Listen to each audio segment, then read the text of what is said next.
Assalamualaikum warahmatullahi wabarakatuh. Apa kabar anak-anak ustazah semuanya? Semoga dalam keadaan sehat walafiat. Hari ini kita bertemu lagi dengan saya Ustazah Restu pada pembelajaran IPS kelas 7. Dan hari ini kita akan membahas tentang potensi kemaritiman Indonesia. Maritim merupakan hal-hal yang berhubungan dengan laut atau aktivitas-aktivitas yang berkaitan dengan pelayaran maupun perdagangan.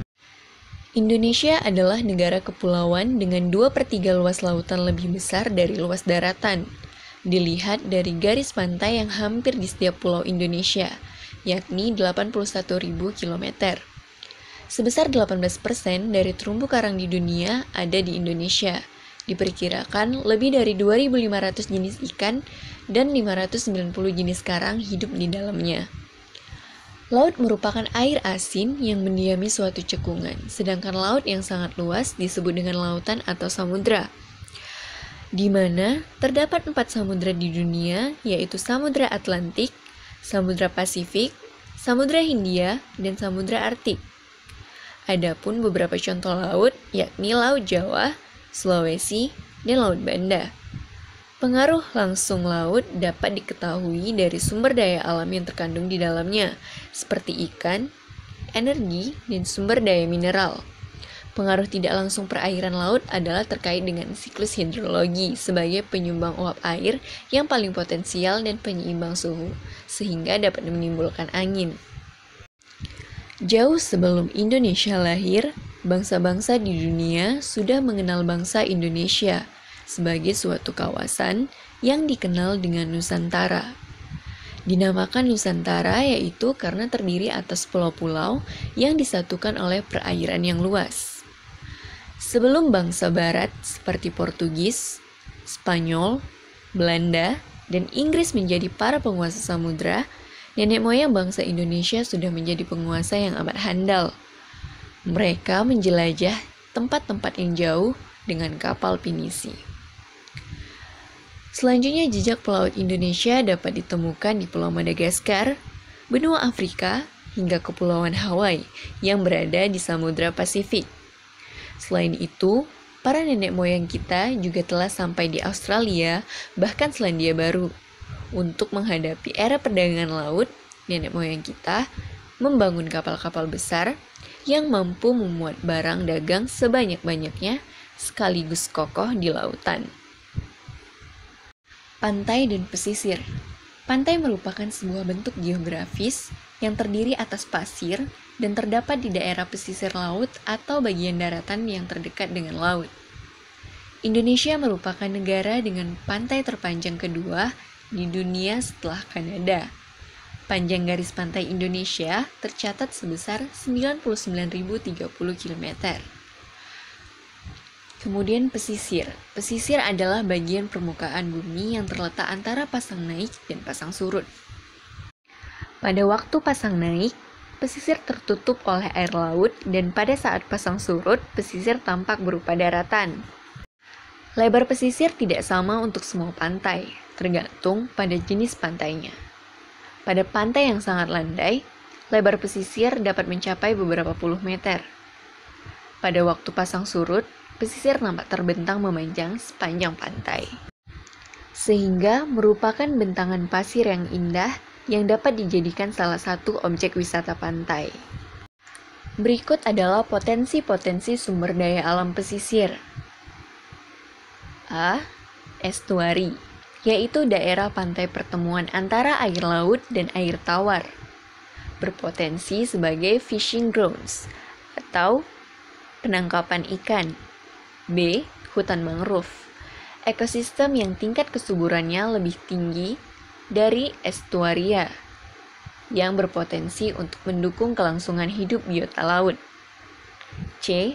Padang lamun, yaitu tumbuhan berbunga yang terdapat pada kehidupan di lingkungan bahari, berpotensi sebagai habitat utama ikan bunyo, bulu babi, penyu hijau, ikan baronang, ikan kakatua, dan teripang. D. Terumbu karang, ekosistem yang tersusun dari beberapa jenis karang batu dan berpotensi sebagai tempat hidup beragam biota perairan. E. Pantai berpasir, terutama pasir putih, yaitu berpotensi karena memiliki nilai pariwisata. Ekosistem laut. Ekosistem adalah suatu sistem ekologi yang terbentuk oleh hubungan timbal balik tak terpisahkan antara makhluk hidup dengan lingkungannya, di mana ekosistem laut memiliki peranan yang penting bagi rakyat Indonesia dan juga bagi rakyat dunia dalam skala yang lebih besar. Berikut merupakan ciri-ciri ekosistem laut. A. Memiliki luas 2/3 wilayah bumi atau sekitar 70% sampai 80%. B. Kadar mineral yang sangat tinggi dan dinominasi Ca atau garam sebanyak 55%. Akan tetapi, masing-masing titik memiliki kadar garam yang bervariasi, tergantung wilayah lautannya. C. Terdapat variasi suhu di permukaan dan wilayah yang lebih dalam. Para ilmuwan membagi wilayah laut ke dalam beberapa zona atau daerah. A. Wilayah litoral, disebut juga dengan nama titik pasang surut. Wilayah ini merupakan bagian laut yang berhadapan langsung dengan daratan. Adapun makhluk hidup yang menempati wilayah ini yaitu ganggang, bintang laut, teripang, cacing laut, kepiting, dan masih banyak lagi. B. Wilayah neritik merupakan bagian laut yang cukup dangkal dan masih dapat ditembus oleh cahaya matahari hingga ke dasarnya. Kedalamannya maksimal 200 meter, dan makhluk hidup yang menempati wilayah ini ada nekton, plankton, neston, juga beragam jenis bentos. C. Wilayah batial atau titik remang-remang, dengan kedalaman sampai 200 meter di bawah laut. Hewan yang hidup di titik ini yaitu nekton. D. Wilayah abisal, yaitu titik wilayah laut dengan kedalaman lebih dari 200 meter. Dan wilayah ini tidak bisa ditembus oleh cahaya matahari, juga tidak dihuni oleh organisme produsen. Permasalahan pengelolaan kekayaan sumber daya laut. Kondisi perikanan dunia saat ini dapat dikatakan sangat mengkhawatirkan. Tanpa adanya konsep pengelolaan berbasis lingkungan, dikhawatirkan sumber daya yang sangat potensial, sehat, dan murah akan terancam. Kondisi ini tidak terlepas dari semakin terancamnya kehidupan biota laut dan lingkungan perairannya, sehingga sangat diperlukan untuk pengelolaan sumber daya perairan secara bijak dan konsisten untuk menjaga kelestariannya. Lalu penting juga untuk menjaga keseimbangan karena organisme perairan sangat membutuhkan lingkungan perairan yang sesuai. Organisme tersebut terpengaruh pada perubahan kondisi lingkungan yang meliputi temperatur air, salinitas atau kadar garam, pH, transparansi, gerakan air, kedalaman topografi dasar perairan, kandungan dasar perairan, kandungan oksigen, dan kandungan nutrisi perairan. Ada beberapa faktor utama yang mengancam kelestarian sumber daya keanekaragaman hayati laut. A. Pemanfaatan berlebih atau overexploitation. B. Penggunaan teknik dan peralatan penangkap ikan yang merusak lingkungan seperti trawl atau pukat harimau dan pembiusan dengan sodium atau potasium sianida. C. Perubahan dan degradasi fisik habitat atau penurunan habitat yang dipicu oleh meningkatnya populasi manusia karena mereka membutuhkan lahan. D. Pencemaran atau polusi ataupun perubahan iklim sehingga hewan atau tanaman sulit untuk bertahan. E. Introduksi spesies asing seperti masuknya makhluk hidup ke lingkungan baru yang sebenarnya bukan habitatnya. F. Konversi kawasan menjadi peruntukan pembangunan lainnya. Dan G. Perubahan iklim global serta bencana alam. Potensi maritim dalam memajukan perekonomian Indonesia, itu ada perikanan. Data Food Agriculture Organization mengungkapkan bahwa pada tahun 2009, populasi penduduk di dunia diperkirakan mencapai 6,8 miliar jiwa dengan tingkat penyediaan ikan untuk konsumsi sebesar 17,2 kg per kapita per tahun. Pada tahun yang sama, tingkat penyediaan ikan untuk konsumsi Indonesia jauh melebihi angka masyarakat dunia, yaitu sebesar 30 kg per kapita per tahun. Dan perlu diketahui bahwa tren laju pertumbuhan penduduk dunia menuntut peningkatan produksi ikan.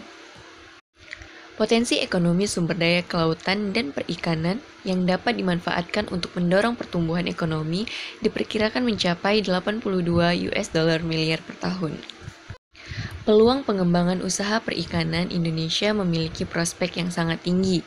Dengan luas perairan 5,8 juta kilometer persegi, potensi lestari sumber daya ikan laut Indonesia sebesar 6,4 juta ton per tahun tersebar di perairan wilayah Indonesia dan perairan zona ekonomi eksklusif Indonesia dengan tingkat pemanfaatan yang baru, bisa dilakukan hanya sebatas 55 juta ton per tahun.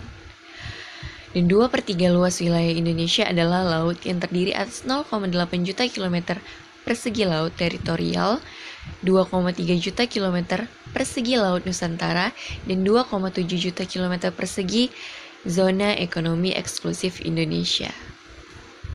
Ada beberapa upaya untuk dapat mengelola sumber daya perikanan secara konsisten. A. Pembagian daerah perairan di Indonesia yang menjadi 9 wilayah pengelolaan perikanan. Pembagian wilayah ini didasarkan pada daerah tempat ikan hasil tangkap yang didaratkan di pelabuhan. B. Melakukan kegiatan menduga stok ikan atau fish stock assessment, dan metode yang digunakan disebut dengan stock assessment methods. Aspek pengelolaan wilayah tersebut erat kaitannya dengan kondisi stok ikan di perairan Indonesia. Kemampuan menduga jumlah populasi ikan secara akurat juga sangat ditentukan oleh ketersediaan informasi dan data yang tepat. Kemudian C. Pemahaman mengenai illegal, unreported, and unregulated fishing. Kegiatan tersebut merugikan Indonesia akibat kegiatan pencurian ikan. Selain kerugian finansial, kerugian terbesar dialami sumber daya perikanan itu sendiri. Illegal fishing pada dasarnya merupakan bentuk pelanggaran yang berorientasi pada peraturan yang berlaku. Kemudian ada terumbu karang. Menurut catatan Greenpeace, luas terumbu karang di Indonesia mencapai 50.875 km persegi yang menyumbang 18% luas total terumbu karang dunia dan 65% luas total di Coral Triangle. Terumbu karang Indonesia memiliki berbagai macam keanekaragaman hayati. Tercatat ada lebih kurang 590 spesies karang keras, 76 yang mewakili lebih dari 95% jumlah spesies yang tercatat di Coral Triangle. Terumbu karang Indonesia terdapat populasi ikan dan biota laut yang banyak dan beraneka ragam, dengan sedikitnya tercatat 2.200 spesies ikan karang di perairan Indonesia. Dari 2.200 spesies ikan karang, hanya 197 spesies yang dianggap endemik, yang menunjukkan bahwa sebagian besar spesies mempunyai ruaya atau daur hidup ikan yang luas dan yang saling berhubungan di seluruh kawasan Coral Triangle. Dan potensi maritim dalam memajukan perekonomian Indonesia. Yang ketiga adalah hutan mangrove. Hutan mangrove adalah kelompok jenis tumbuhan yang tumbuh di sepanjang garis pantai tropis sampai subtropis yang memiliki fungsi istimewa di suatu lingkungan yang mengandung garam dan bentuk lahan berupa pantai dengan reaksi tanah anaerob. Luas hutan mangrove di Indonesia antara 2,5 hingga 4,5 juta hektar, merupakan mangrove yang terluas di dunia, melebihi Brazil yaitu 1,3 juta hektar, Nigeria 1,1 juta hektar, dan Australia 0,97 hektar. Di Indonesia, hutan-hutan mangrove yang luas terdapat di seputaran dangkalan Sunda yang relatif tenang dan merupakan tempat bermuara sungai-sungai besar, yakni di pantai timur Sumatera dan pantai barat, serta selatan Kalimantan. Selanjutnya, pelestarian kekayaan sumber daya laut. Kekayaan laut dan sumber daya lain tidak boleh dieksploitasi secara berlebihan tanpa adanya pelestarian. Kegiatan pelestarian dapat dilakukan dengan gerakan penyadaran melalui pendidikan dan berbagai program lainnya. Penggunaan potensi sumber daya yang seimbang dengan kegiatan pelestarian akan menjadikan kemudahan bagi hidup manusia secara berkelanjutan hingga dapat dirasakan secara turun-temurun. Salah satu contohnya adalah bagaimana penduduk desa nelayan Tablanusu, Papua menjaga sumber daya lautnya secara adat. Ada 2 adat yang dilakukan masyarakat desa Tablanusu, Papua dalam melestarikan laut, yaitu dengan ritual sasi dan ritual tiatiki. Di mana ritual sasi adalah upacara menancapkan dahan pohon kayu besi pantai atau yang biasa disebut dengan suang teko oleh masyarakat sekitar di lokasi yang terdapat banyak ikannya, terutama di kawasan terumbu karang yang merupakan sarang ikan. Kemudian ritual tiatiki yaitu merupakan ritual larangan penangkapan ikan selama beberapa waktu yang telah disepakati. Apabila melanggar, mereka akan mendapatkan sanksi secara adat. Nah, dengan berpedoman adat tersebut, sumber daya akan terjaga sehingga pemanfaatannya akan dapat berkelanjutan. Berikut adalah soal latihan. Pertama, menurut pendapatmu, apa yang dimaksud dengan potensi kemaritiman Indonesia? Kedua, upaya apa saja yang dilakukan agar dapat mengelola sumber daya perikanan secara konsisten? 3. Bagaimana masyarakat Tablanusu Papua dalam melestarikan laut? Demikianlah pembelajaran kita hari ini. Semoga anak-anak ustazah dapat mengerti materi yang telah ustazah sampaikan. Sampai bertemu di materi yang selanjutnya. Wassalamualaikum warahmatullahi wabarakatuh.